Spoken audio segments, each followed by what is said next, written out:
Good evening, everyone. Thank you for joining us. Welcome to the University of Chicago Institute of Politics Speaker Series event, Effective Activism Across Generations. My name is Ella Storms, and I'm excited to welcome you all to today's event. I'm a second year at the college from Southern California, and I am studying political science and economics. Here at the IOP, I am a W+ Winter Institute co-chair, a U Shy Votes voting ambassador, and an event ambassador. I am thrilled to introduce you all to tonight's panelists, who will be examining effective protest movements and discussing their frontline roles in the recent history of activism.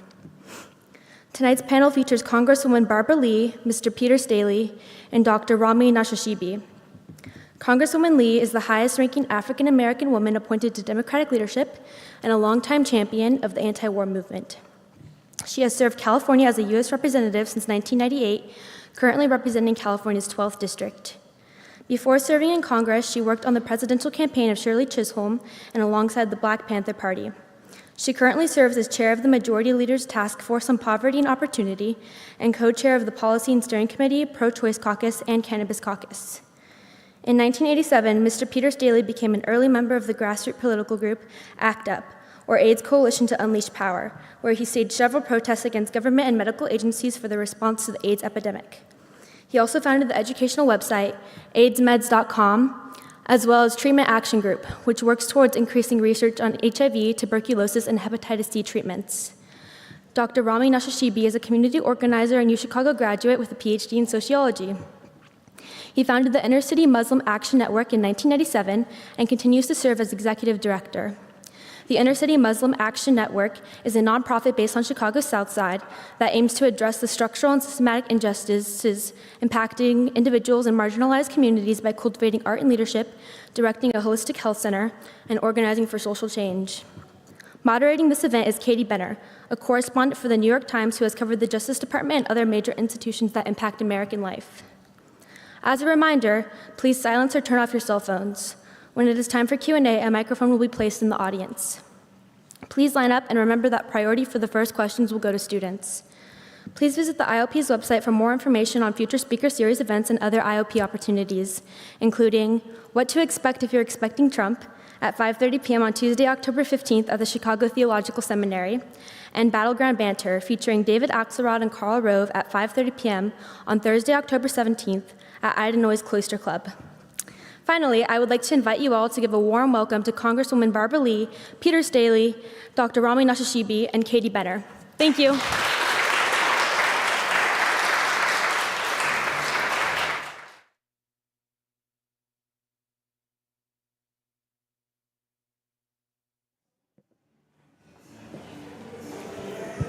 So you're here. Good work.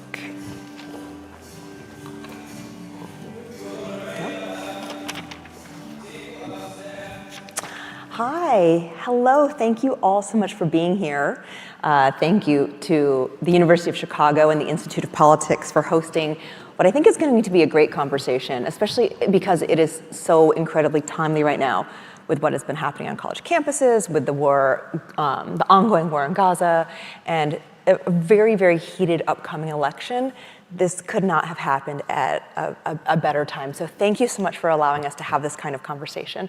And of course, thank you very much to our panelists. I want to jump right in because there's so much to talk about.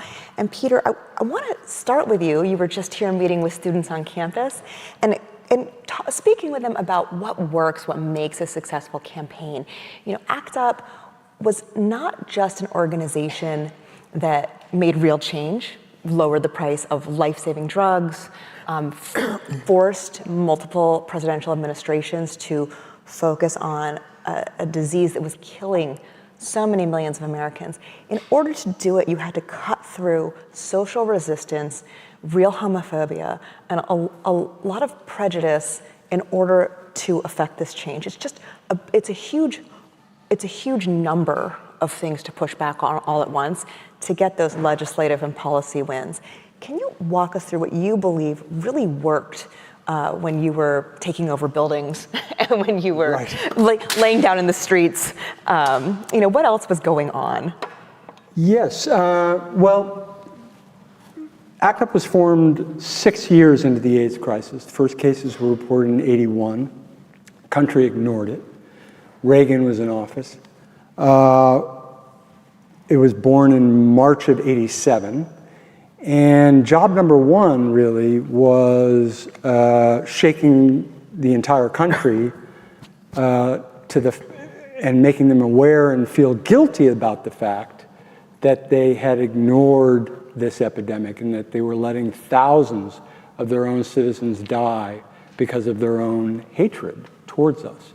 And that guilt tripping took the form of big national protests, being on the nightly news. We became the movement du jour of our time. By 14 months after our first demo, the whole country knew the movement ACT UP. And there had been rising homophobia during the AIDS crisis. We started in '81 at a terrible spot. We were one of the most hated communities in the country. And it just got worse. The AIDS made it worse and worse. And 2 years after the launch of our movement, there was a 21% drop, according to Gallup, in the homophobic feelings of America towards us. A huge shift. And it's an obscure question on sodomy laws, but it was the one that was being measured that they had been asking since '77. So we did successfully shake the country and make them feel guilty. And similar polls in '88, '89 showed that 80% of the country, 80% thought we should spend more on AIDS research. And that forced Reagan and Bush and Congress to start coughing up all the dollars. And by year 3, we were being called this powerful AIDS lobby by other disease groups that was getting more than our fair share. Just a stunning success in 3 years. Of course, our death count just kept going, and we had 10 years of activism before we saw the breakthroughs that allowed me to be on this stage today. But getting that popular support forced the politicians to do the right thing. There is a political kind of law of physics that if you want to get politicians to do something, if that's your goal, getting the public on your side makes that easier. Getting the voters on your side makes that easier. It's not always the case. Sometimes your targets aren't politicians, but that equation has pretty much been sacrosanct over time. And to the extent that you can get the public on your side, your job is going to be much easier. And ACT UP did that in spades. Congresswoman Lee, this is so interesting because you were a protester who supported ACT UP when you lived in California. This is before you were in politics. Clearly, it struck a moral chord with you. I'm curious about what was it about the movement that galvanized you to act? And then how did you take your experiences on the front lines of that battle with you as you went into mainstream politics, which was not known, has never really been known, I think, for being a place of radical change? Well, thank you very much. Really glad to be with everyone this evening. Well, I have always been an activist. I was a community worker with the Black Panther Party.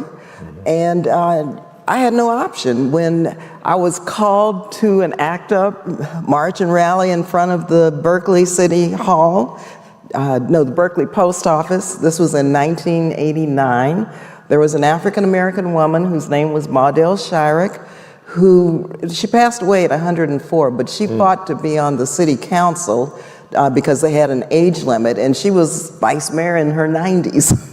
She called me up, and I was in the middle of my first campaign running for the California legislature, and she said, "Barbara, you've got to come down here. John Iverson and myself are at this march and rally with ACT UP, and you need to be here." I said, "Yes, ma'am," because she was a mentor and like my second mother, and she was an unbelievable woman, granddaughter of slaves. She was just phenomenal. Look her up, Maudel Shyrick. So I went down to the ACT UP rally and march and protest. The cops came. I think they didn't take us to jail, but I think they arrested us, right there. And, I learned then that this was a movement I had to be active in, that I had no option because, first of all, people were dying. And so if people are dying, what do? Just stand by and just say, it's okay? No. And then people were being, there was so much hate. So for me personally, that's no, I have to do something. So I did. And then I was elected in 1990 to the California legislature. So I took all of what I had learned and that activism into the California legislature and worked on legislation to disrupt that horrible needle exchange ban.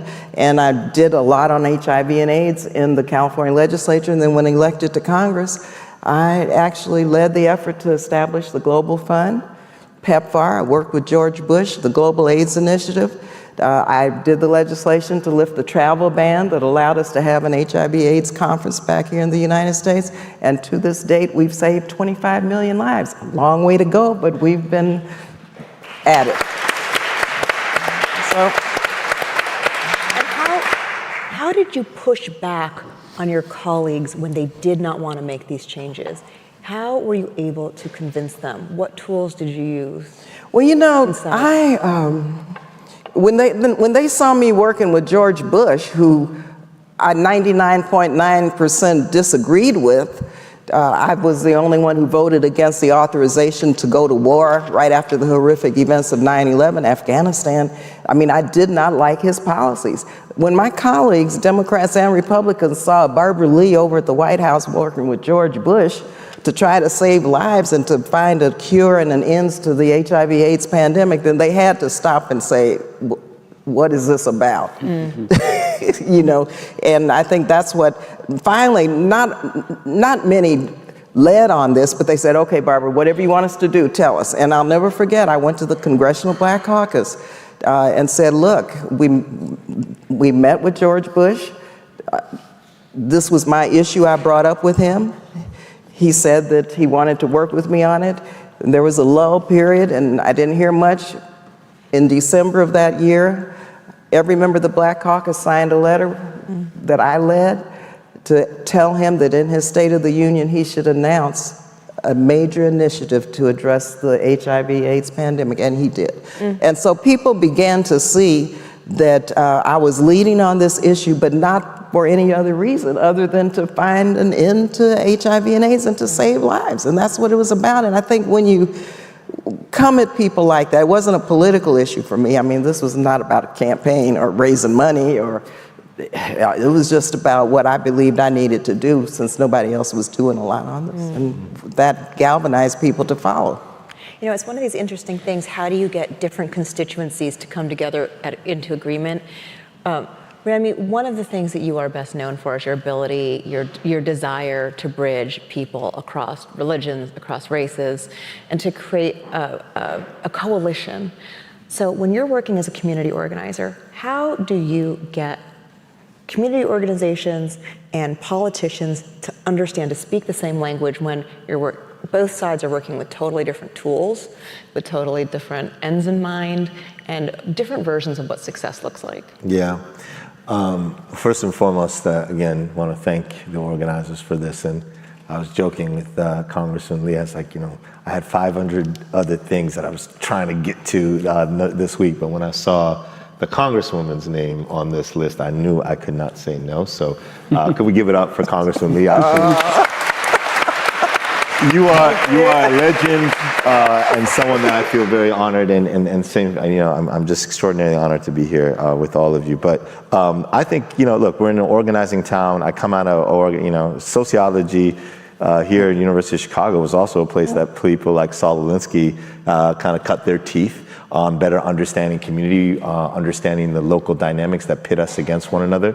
But collective self-interest is often sometimes seen as kind of not the most pristine word, and it sometimes gets conflated with this notion of selfishness, where organizers constantly have to push back on that. And what we're really getting at is people have to see their stake in an issue. And organizing at the grassroots level is really, I think there's a prophetic, spiritual rooted context. I've taught a class in a seminary just across the street, as community organizing a spiritual practice. And I look at the tradition of the Prophet Muhammad, peace and blessings be upon him, through the lens of community organizing and other prophetic teachings. And I think part of the core is this idea of what it means to build a larger collective self-interest. How do we work in various kind of coalitions, alliances, to be able to allow us to understand the world as is, meet each other where we're at, and begin to kind of cultivate a better understanding of what my stake is in being able to connect and align with larger issues. I'll give you an example here on the South Side. A Pentecostal preacher who was a really great mentor of mine and became a state senator, as she was trying to move a relatively conservative church to think about their role in immigration marches back when Sensenbrenner came out with that horrific bill and there was mass movements. I remember Patricia in her church using a phrase that I think continues to resonate, because rather than getting at any complicated language, she would always say this to her church congregation: winning alone is nothing but delayed failure. Winning alone is nothing but delayed failure. In other words, if you're going to win, if we're going to make movement in a city like Chicago, in a state like Illinois, on black liberation, we cannot do it on our own. We're going to need those Latino folks. We need some of those Palestinian folks. We need other communities, and we need to be able to build the type of broad-based alliances and coalitions that allow us to collectively work towards each other's liberation. So what I really love about the conversation as it sits right now is that we have, I think, a great framework for what makes a protest movement feel relevant, feel moral, feel urgent, and feel like it includes people it helps people understand why they have a stake. So I want to turn then, with this in mind, to Gaza, because the war's been going on a year now. And I think that if you ask every person in this room what they think of Gaza, what they think the stakes are, what they think the impact is, you would get as many different answers as you get people in the room, maybe with some loose agreement here and there, but it's one of the issues we come to with really different understandings. So how do we understand the protest movement that we've seen over the past year in the context of what works and what doesn't? What about these protests have we seen, do you think, is working? What is not? Well, I would say, with all respect, a slight exception to the question. I think what's working here and across the globe is that there is a collective coalescence around some unifying issues, that it is not a war, it is a genocide, and that genocidal assault is something that here in this country, for instance, our connection to that is becoming increasingly clear. The polls among average Americans across the country, and certainly young Americans, are beginning to reflect that the consensus among some of the greatest scholars on this notion of what constitutes a genocidal assault, that there's extraordinary plausible evidence, if not a cogent case. And so I think what we're beginning to really feel across the country in a really profoundly unifying way, in spite of the divisive politics, in spite of some of the ways in which this gets rhetorically presented, is a common collective consensus around the sanctity of human life, the same thing that woke us to the consciousness that genocides of any kind are things that should be fought against, and that here in this country, we are more complicit in this genocidal assault on civilian population than any other country and any other genocidal assault in modern history.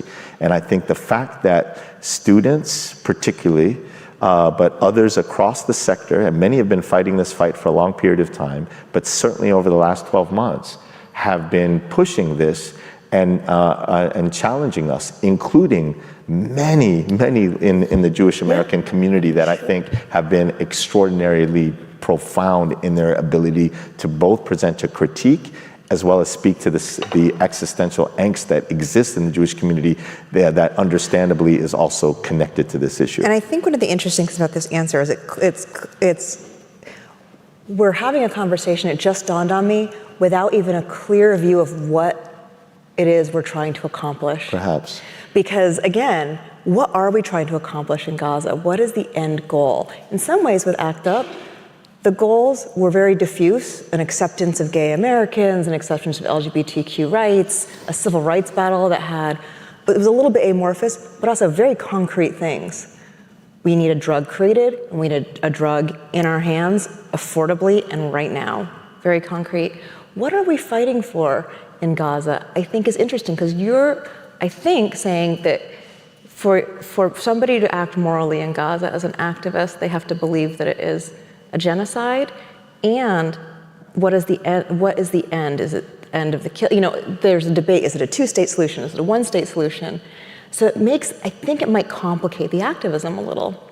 I think that's interesting. Yeah, but you know, it's interesting because, again, if you think about the movements that were across the country, including on this campus, the demands were quite simple. I don't even think they were that radical. They were about disclosing and divesting.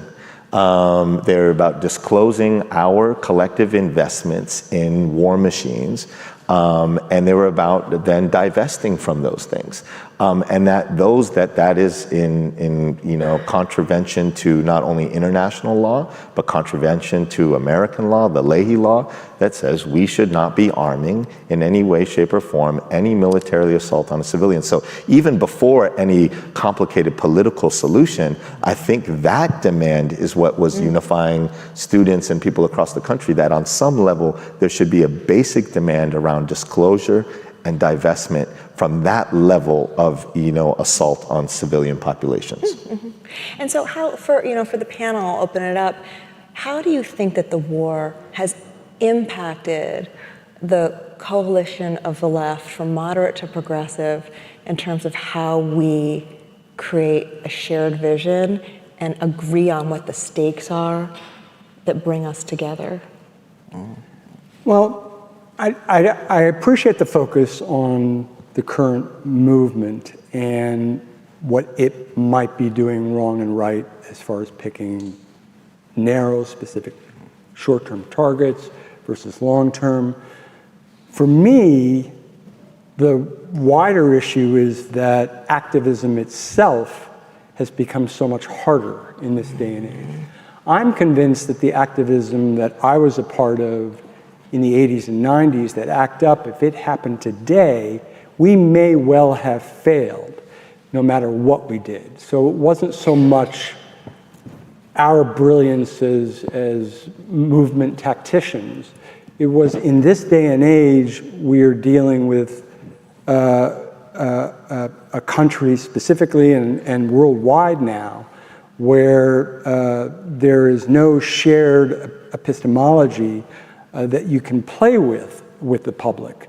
You are going to be instantly, we saw it with Black Lives Matter, you're instantly going to be labeled a terrorist group by Fox News. Mm-hmm. You're going to get 48% of the country hating you right away, no matter what you do. So to get that momentum is 10 times harder than it was back in our age. And how do you move things now? So, so we're constantly just turning to the movement itself and saying, you're doing things wrong. Yeah. I'm still just blown away that this generation is far more impassioned and active on any issue, especially this one, than my generation was when I entered Oberlin College during the last months of the Jimmy Carter administration. You guys are blowing my socks off, and thank God you're out there, and on both sides of the issue, those fighting the pro-Palestinian side and those fighting against the rising tide of anti-Semitism. All of it matters, and you've got a harder environment in which to do this work. Some of the lessons I did learn in ACT UP was that over the course of that 10 years, we had periods where we, I thought, had this, really shed selfishness. We were a beautifully selfless movement. We were focusing on the fact that it wasn't just us in the room, the gay white guys who were HIV positive, but there were multiple communities being affected. Already at year 2 of ACT UP, a majority of those newly infected in New York City were Black New York City residents. Children were becoming infected. Hemophilia we were getting the first reported cases of Africa. We were fighting for the greatest good, for the greatest number, way beyond our core membership. And that just, that selflessness became the core of our activism. And when you focus on helping that greater good, it focuses what you do as your targets, and then what you do at the actions to get to that, to change that target and to reach that short-term goal. And that focusing sometimes is a narrowing. I mean, if you're a selfish movement, and ACT UP got selfish at times, where the passions of the activist is what becomes paramount. That allows you to do anything. If you're like, it's my anger that matters, and only that matters, then you can do anything and justify it. And we justified some shit that lost us a lot of support and didn't achieve much. But I think the greatest moment in activist history, in American history, was the March on Washington in 1963. And a lot of people don't know that in the initial planning of that, there were a lot of initial planning to make it very radical, to shut down DC for 2 or 3 days, to target various agencies, lots of civil disobedience. And then they built the coalition to do it. It became the Big Six, including the ACLU, et cetera. And they focused on the goals they wanted to achieve. They were looking at that Civil Rights Act that they wanted to pass, and possibly a Voting Rights Act after that. And there was a moderating influence. When you focus on the goal and not just the passions, and it narrowed it down. I mean, the ACLU, you had the students on the one side, you had SNCC with John Lewis, and you had the ACLU, and not the ACLU. I keep saying that wrong. And NAACP. Right. Sorry. And as kind of the moderates. But it condensed it into something that was, frankly, more palatable to the wider public. But they achieved their goals. I mean, we got the Civil Rights Act within a year. We got the Voting Rights Act 2 years after that. It is one of the most powerful moments of activism in American history. And famously, Congressman Lewis changed his speech to make it more palatable. They changed his speech on the student radical had to pare back his speech. I mean, would we do that today? I don't know. I don't know. What do you think, Congresswoman? Wow. Well, let me think now. Am I an activist right now or a member of Congress? I've had to take my activism into the halls of the United States House of Representatives and try to legislate. And I'm on the Appropriations Committee. And so, and just with regard to the Middle East, for example, this has been quite a passion of mine in terms of the ultimate goal, peace and security for the Palestinian people and for the Israelis. And how we get to that point is why I think a ceasefire is so important right now, because what's taking place now, I think, is going to prevent that from happening. Secondly, as an activist, member of Congress, I have seen many movements, and a few of us have gotten on the inside. And I think one of the,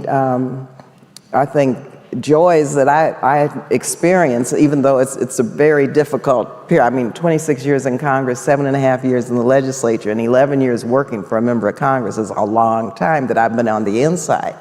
And so I've seen, though, the activism of young people be reflected in many of the policies and funding priorities and initiatives now that we see coming from the United States Congress. It's very hard because of the politics and the money. We've got to get money out of politics.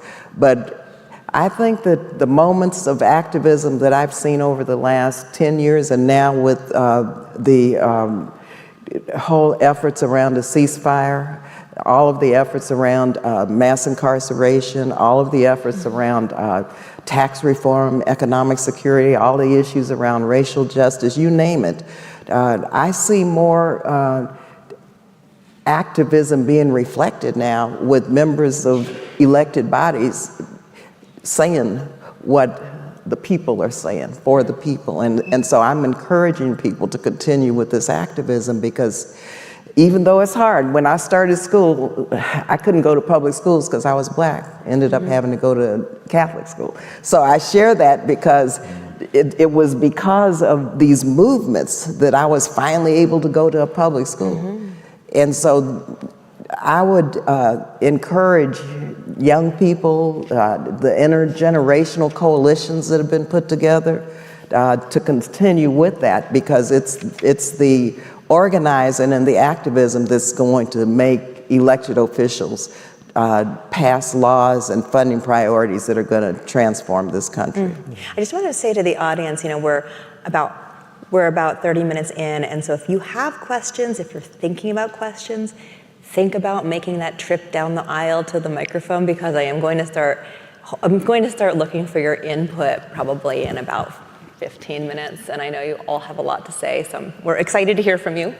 I think this is such this is, the Congresswoman and I were speaking about this before. What does it mean to protest? There has to be an element of hope or of belief in your ability to change, because if you're protesting into hope, that's a very different result than protesting into a sense of hopelessness or that the action won't matter. And I think because we're bumping up against the election, we did see during the Trump era a tremendous amount of protest. I think it unleashed some of the most activity I had seen in my adult life, certainly. Probably nothing like that since the 90s, with big moral implications, right? When President Trump signed the executive order known as the Muslim ban, I think it was in the first month of his presidency, it was an outpouring of moral outrage as people went to the airports. CEOs, citizens, everybody is unified. Can I say one thing here? Please. Because this is an example of the inside-outside pressure. Yes. When that happened, immediately, when he signed that EO for the Muslim ban, I'm on the Appropriations Committee. I put in an amendment to defund the Muslim ban. You get to use the, see, that's the difference. When you're on the inside, it might not seem as radical, but you actually have the lever of power that none of the protesters at the airport had. And I think that's such an important lesson. I'm sorry, wait, did you want to say something? No. I think you were getting to a really important point about sustainability. Yes, because then a year later, the Supreme Court upheld the third version of the Muslim ban, which did not significantly change it. I mean, it had some provisions around green cards in it, and it had some safe harbor for certain kinds of relatives. But at the end of the day, it's still passed muster with SCOTUS, and this is so. What do you? Well, for me, again, it's the nuances sometimes between activism and community organizing, and I think both have, the activist sensibility, and I think I've been in both spaces, mostly in a community organizing space, and certainly appreciate the lanes for that. So you have the public, you have the role for, of course, those in public policy and those in the public sector. As activists, they're going to be, oftentimes on the first front lines of trying to awaken a collective consciousness around the, moral urgency of a particular issue, like the one, again, the genocidal assault on Gaza. That is awakening a type of sensibility across the country and across the globe in ways that I think, as a Palestinian American who's worked in a number of different coalition alliances, have never seen in my adult life. And I think there's something about this particular moment. But I think we also know that as organizers, even the most powerful kind of feeling of an activist sensibility can be, evanescent and could, quickly flee us if we're not building real community organizing bases, if we're not institutionalizing it, if we're not rooting that sensibility in more long-term, coalitions and alliances that are committed to long-term victory, as well as those kind of, what it means to move policy like criminal justice reform. We're sitting here in the city, a mile or two away from the largest life expectancy gap in the country between Streeterville and Inglewood, 32 years.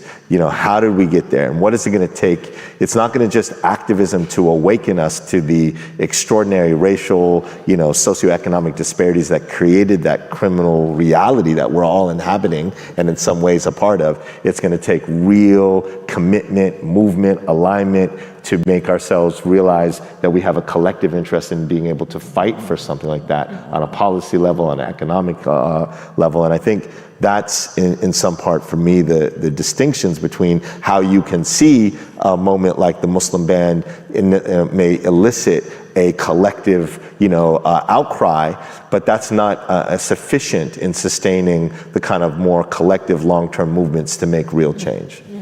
Did you have anything you wanted to add, Peter? Yeah, we did see some of the biggest protests in American history during Trump. The Women's March was the single biggest day protest in U.S. history. Mm-hmm. And Black Lives Matter in the spring of 2020 had the single largest participation of Americans in any movement in any history. We had 30% of the country taking to the streets for BLM that summer, which still knocks my socks off. That's huge success. But again, I go back to this day and age where you have such extraordinarily effective and large participation with seemingly less or little obvious payoff not because of what they did or did right or wrong, because of this day and age. Mm-hmm. And until we get, I hate to say it, this is about effective activism, but maybe activism itself is losing its punch. And I'm going to ask one more question, then start taking audience questions. To that point, you're right, we did not get the George Floyd Justice and Policing Act, and Roe did fall. So I hear what you're saying. I wonder about the idea of transparency in the context of this idea of how has the world changed around activism to blunt it.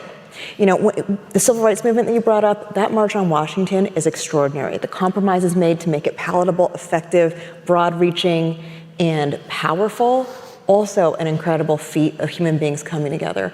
What was happening in the background, though, in LBJ's office was also extraordinary. It was activists coming together as leaders to meet with the President of the United States and several people who opposed them to make compromises, basically to wheel and deal and get a deal done.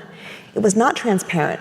And if a lot of that coalition had known about the conversations happening at the White House, they would have abandoned the movement. They would have been very, very, very upset. They would say, you're selling us out, because they wouldn't have agreed with the idea of those compromises for a long-term project. We're in a different age now where transparency is expected. How do you tell the coalition, you guys are doing very important work, and I need to go do this very important work with Barbara quietly, where we're not going to get everything we want? How do you do that in this era that has changed so much? There's still a balance there. I think even in recent movements, there isn't a total fishbowl over all the organizing that's been happening in the student movement this past spring, for instance, behind the scenes. You can find your articles.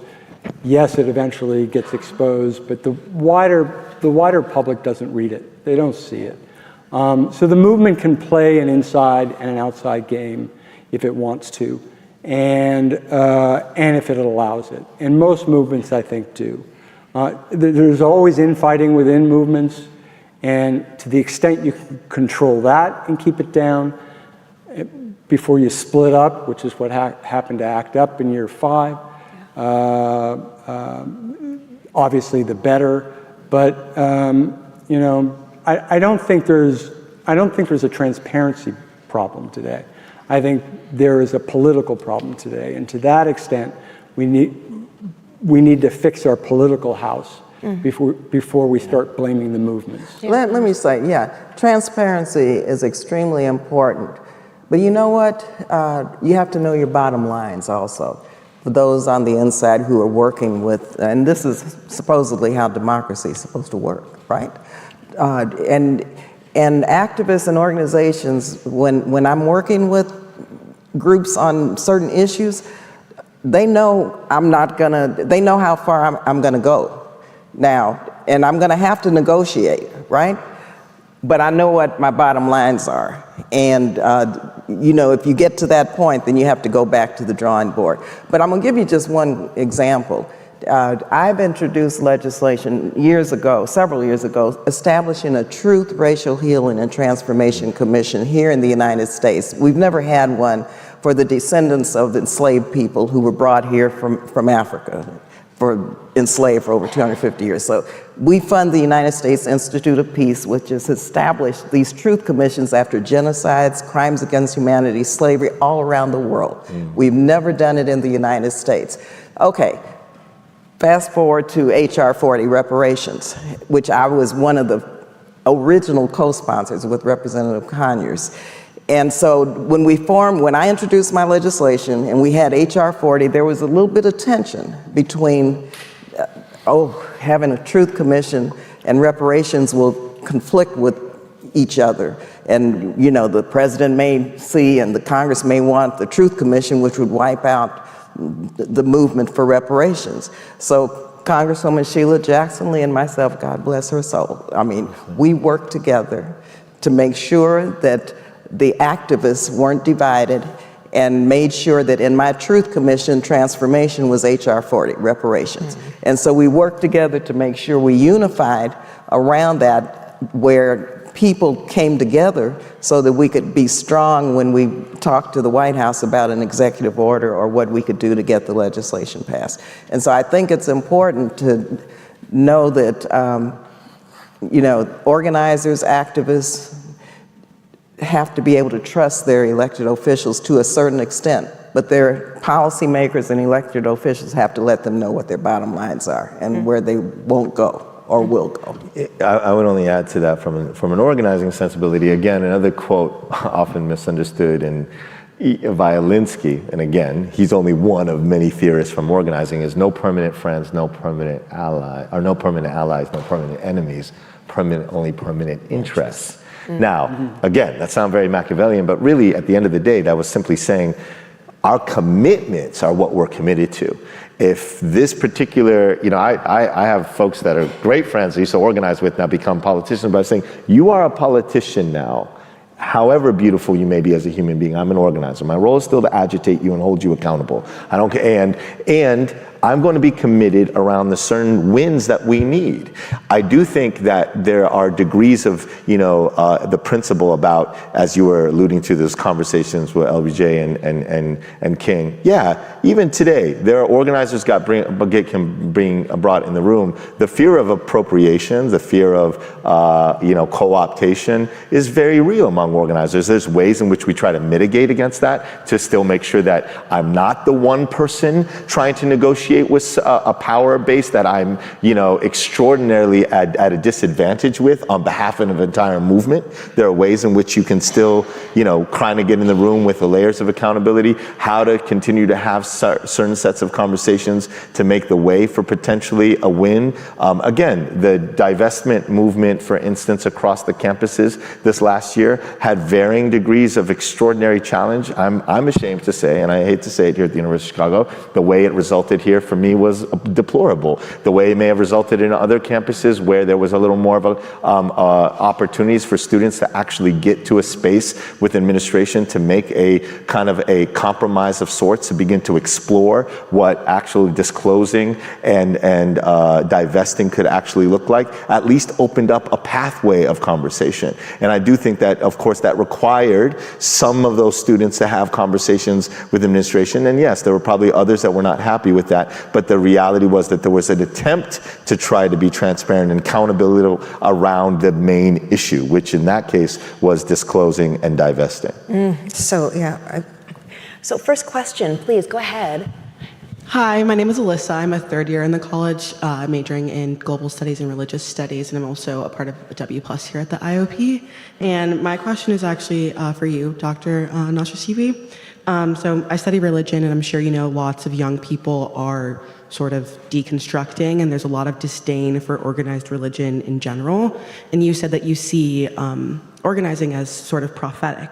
And I feel like in a lot of these organizing spaces, at least in my generation, that religion is sort of seen as the antithesis to what we're trying to achieve. So how do you see your faith, or just faith in general, as being important to effective activism? Yeah, I really appreciate that question. And yeah, for me, this is a absolutely very deeply spiritual moment. It's a very deeply spiritual set of practices.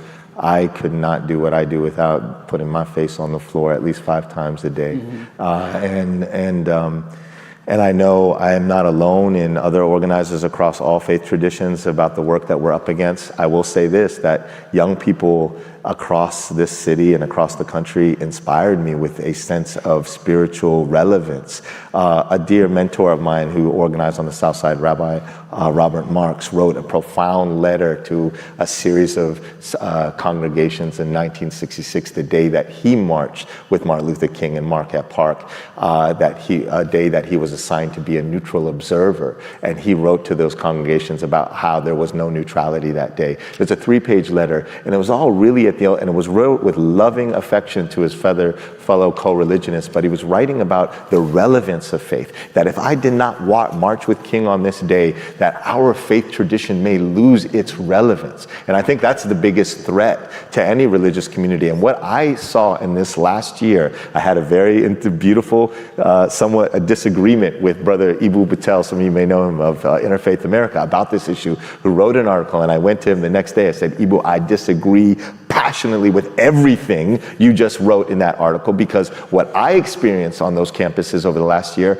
were Jewish brothers and sisters, Muslim brothers and sisters, First Nation, evangelical students, Pentecostals sitting at encampments, talking about their faith in relationship to the complexity of this issue, holding space for one another, being respectful for one another. I think that story was not told. I think that story was actually, in fact, manipulated to be conflated with, things that were often very marginal to what was happening on life. So I am still very optimistic about the role of spirituality in the role of cultural movements, both here and across the globe. Yeah, thank you. And the next question? Hi, my name's Barbara. I'm a first-year MPP student here, and I actually have a very similar question to Alyssa, which is just some version of in recognizing that today we have a very different, just demographic arrangement of religion in America versus, the 1960s American civil rights movement. Taking that as a given, how do organizers, especially for progressive causes, articulate the moral and spiritual stakes of issues and in terms that maybe aren't religious anymore? So Peter, would you want to take a crack at this? Just sort of what, this question of moral movements. How do you create a moral movement that doesn't have religion at its center, or is that kind of codified spirituality? Well, you're asking a proud atheist, so. Thank goodness we have one. I want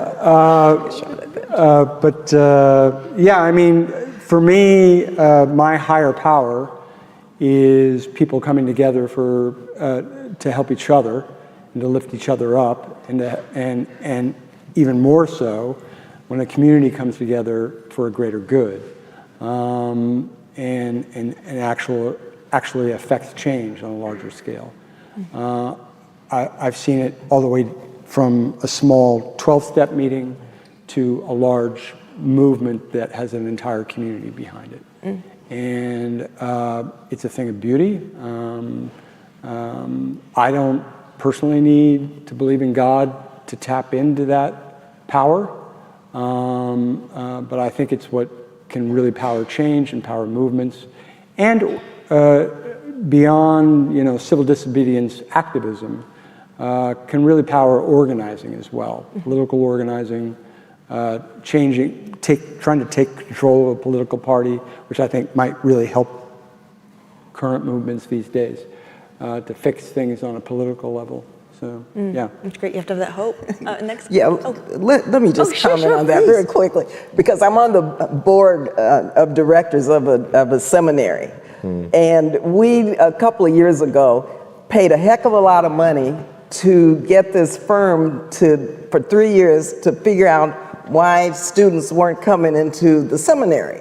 And one of the questions, even though they considered themselves spiritual but not religious, and so one of the questions that had been asked, which resonated, which was and I'm a Christian. I was raised in the Catholic Church. I'm not a Catholic now, but I'm still a Christian, member of a Progressive Baptist church.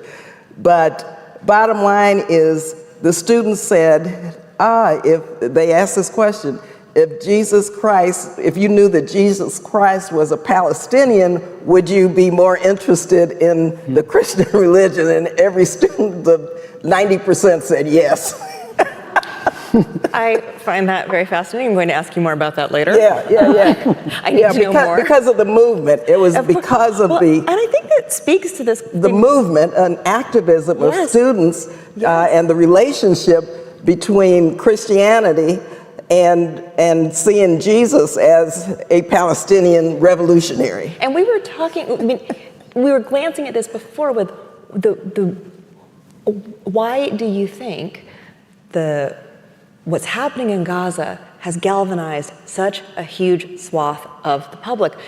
Americans are not known for caring about wars overseas, foreign policy, people who do not live in the lower 48. We don't do that. And yet, this is a movement that has brought together a very broad and passionate group of people. Why do you think it is because of the moral center of it, this deep feeling of morality around it? Yeah, I think it's the common humanity. I mean, the dehumanization of people, the killing of people, regardless of who you are and where you are, whether it's in Israel or Palestine or Africa or Sudan or wherever, the Congo, I think it's the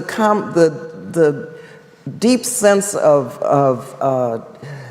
disgust behind people not being treated as human beings. And I think that speaks to the core of people in terms of their goodness. And I think everyone comes here as a good human being. And so I think we're seeing some of that now. That's very interesting. Go ahead, please. Folks, thank you all for coming out. My name is James. I'm a student at the Harris School of Public Policy. I've appreciated very much the conversation about religion. I'm a proud Catholic, and that informs my beliefs as well, but I'm going to change the subject a little bit. I wanted to ask about electoralism versus activism. It's been a big debate recently, especially on the left, especially for activists, at least that I follow on Twitter. But I want to ask more generally versus just about today, what is the relationship like between elected officials and activists? Does it really matter who's in office? Because or is it about really having that social movement, holding people accountable regardless of who they are? Yeah, I mean, one thing, I want to speak to that, and then maybe the last question too. I really do think that, again, we're in a moment. I think we cannot underestimate how absolutely unparalleled and unprecedented this moment is in modern history. In the last 12 months, the equivalent of close to 7 to 8 atomic bombs we're talking about have been dropped on Gaza. And so unlike even other genocidal campaigns across the world, there are young people that are awakening to their connection to that in very, very profound ways. And I think that's really important. I do think it links to this question, because whether you're a seasoned community organizer that knows that this mayor and his or her administration or their administration is going to come and go, you have to be able to build enough kind of a momentum and movement to withstand any particular political cycle. I do think organizers, seasoned organizers, certainly know that we have to build enough movements that can withstand election cycles, while at the same time, from an activist standpoint, we know we actually are absolutely dependent on those in political power for particular policies and appropriations. So there is a delicate balance between both the type of agitation that's necessary to get the type of right, to allow for an advocacy that brings the right type of folks in office that can move some issues, while still building a power base that can withstand any one particular cycle. I don't know if that's helpful. All right. Thank you. Please, go ahead, please. Howdy, my name's Elliot. I am a first-year MPP student here over at Harris. Just for a little bit of reference, I use he, him pronouns, and I am a transgender student. I worked in my home state legislature of Tennessee. So I'd like to ask, earlier it was said that one of the first steps, one of the vital ingredients of activism and advocacy was a consensus around the value and the sanctity of human life. I'd like to hear about any of the panelists' history with first having to convince someone in a position of power that you are a human being that is experiencing a civil rights issue, and then B, that you are worth the effort in order to work towards resolving it. I think this is an important question. Normally I wouldn't have every panelist answer, but I think because your three answers might be unique, I would love it if, briefly to answer. I think this is a good one. Anyone can start. I'll start. ACT UP's great. What ACT UP brought to the history of LGBT activism. Obviously, we had Stonewall. It wasn't a huge national story.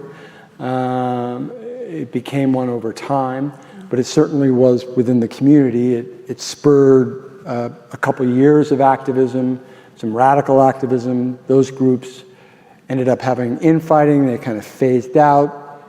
The gay men went off and enjoyed their gay liberation for about a decade. The national gay groups that got formed in the 70s and early 80s played a very delicate don't rock the boat game nationally, because the homophobia was so bad and shared by both parties that they played mostly an inside game trying to get things done slowly over time, and were very afraid that if they were kind of full frontal with the country, that the backlash would be worse. Of course, when all of us started dying and we had our backs literally against the wall, ACT UP said, we've got to throw that playbook out, and we've got to go full frontal with the country and show them who we are, show them our humanity, show them our determination, our fear, show them how we've been taking care of each other while you all have been letting us die. So when we sat down at the table with politicians, or very often with civil servants at the FDA, at the NIH, and the CDC, we let it rip. There was screaming. There was the full passion of showing our fear and our anger that our loved ones were dying. And that is a key part of effective activism, is showing your full humanity.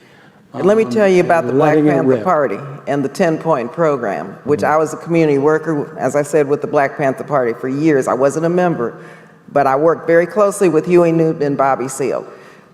Out of the 10-point program, the George Jackson Free Medical Clinic was established. Right. In that clinic, for the very first time in America, sickle cell disease was put on the agenda, and Black people died disproportionately from sickle cell, and it's primarily targeted toward people of Mediterranean descent. I mean, the disease disproportionately impacts African Americans, Africans, and people of Mediterranean descent.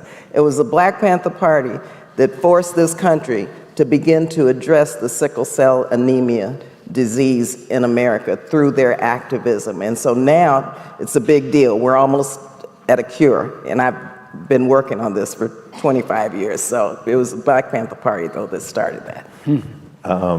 Thank you for that question. I think you're touching on perhaps the single most piercing pain point for anyone connected to the Palestinian community over the last 11, 12 months, is the utter and complete feeling of the erasure of our humanity. And I had the very surreal and disturbing experience of being one of the only Palestinians in a room, in the Roosevelt Room, selected very early on, very reluctantly, to speak to President Biden at a table of 6 other predominantly Muslim and Arab Americans. I did not want to go in that room because the night before, I was very reluctant initially. The night before, the day before, is when, you may have remembered, this is early in November, the numbers were coming out, and he said he questioned the statistics. And I said, hell no, I'm not going into that room. There was a woman from Gaza who had lost family members, probably lost a good 40 to 50 family members. And she was supposed to be in that room. I had the only one that was accessed in Arabic, told me on the side, Rami, you're the only Palestinian in our community right now that has clearance to be in that room. And she used a phrase in Arabic that said, whether you like it or not, you're gonna go in that room. And it was more like one of those situations where, yes, ma'am, yes, sister. And I went in there and I sat, I was closest to the president, and I attempted to sit there and question the ability to question numbers at a moment where people are looking at body parts on TikTok and YouTube videos and try to challenge him to reckon with that. And you know, there was an illusory moment that somehow he would be able to get his head around that, but I think I was completely mistaken. And I think the reason why activists and organizers have completely gave up on President Biden's ability to stand with the Palestinians as human beings is because, irrespective of whatever momentary statement he would make, the reality on the ground is you cannot tell me you believe in the humanity of a people while you are accepting and supporting and condoning and arming what you're seeing. In other words, nowhere in this country would we ever accept the logic that you can blow up universities, hospitals, refugee centers, food centers, because you think a nefarious group may have a command and control center anywhere near it, and that the casualties are acceptable. That rationale alone has reinforced, I think, the feeling that we have utterly been erased, that our humanity has been erased, and it has been a pain point this year. So was it worth it for you to go into that room? I think in some ways the question that you asked about whether it was worth it to be in the room, I think, to agitate and to be public about the agitation, I think I made some mistakes afterwards, which I abided by some requests that they made to be a little more private about what he said. And in the first NPR interview, I abided by that, I think now foolishly. I should have been going on blast about what he said. And I did a week later. And I continue to feel like the erasure of Palestinian voice, unfortunately, continues to prevail and make a lot of people very skeptical even about this current race with Kamala Harris, because we have not seen a radical transition. And as recently in the DNC, as you all know, once again, the Palestinian voice of being able to speak to our common humanity was denied. We have only a few minutes left, so thank you very much for that question. We have only a few minutes left, so I'm just going to take one more question, and then I want to turn to the final, have the final question be about that race, because that is such a very important question for activists. So the final question, go ahead, please. Thank you. My name is Carmelita Rivera. I'm a lifelong Hyde Parker. 65 years old. I've been standing here with an aching back. Sorry. But I'm thrilled to be here in the place that, from what I understand, Dr. King spoke during his activism. So that's a thrill for me. Also, it's thrilling to be here in the company of Congresswoman Barbara Lee.